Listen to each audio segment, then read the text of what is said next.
اللہ کا لاکھ شکر ہے آج ہم جس مقام پہ ہیں، جو بھی جس مقام پہ ہے اسے اس مقام پہ اللہ کا شکر ادا کرنا چاہیے، کیونکہ اگر ہم دیکھیں تو بہت سے ایسے لوگ ہیں جو ہم سے بھی کم تر ہیں، ہم سے بھی زیادہ پریشان ہیں، ہم سے بھی زیادہ تکلیف میں ہیں، لیکن ہمیں ہر حال میں بہرحال اللہ تعالیٰ کا شکر ادا کرنا چاہیے، ٹھیک ہے۔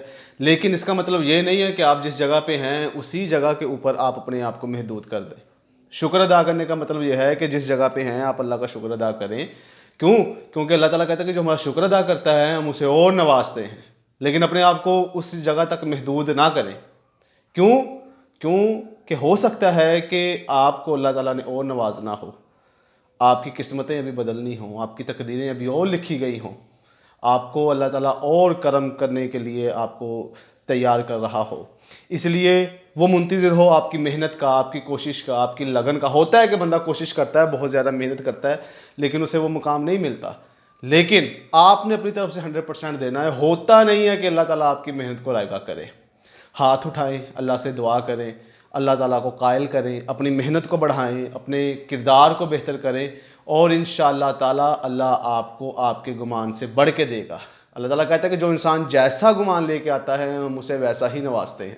اگر گمان اچھا ہوگا تو آپ کے آنے والے حالات بھی بہتر ہو جائیں گے۔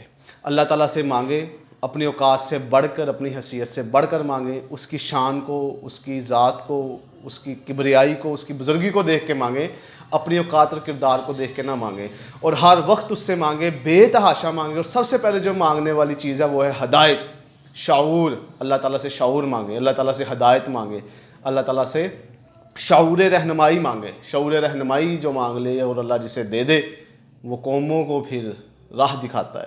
اللہ تعالیٰ سے دعا ہے اللہ تعالیٰ ہمیں اپنے حال پہ شکر ادا کرنے، اپنے حال کو مزید بہتر کرنے، اور اپنے آپ کے لیے اللہ سے ہدایت اور اس کے بعد شعور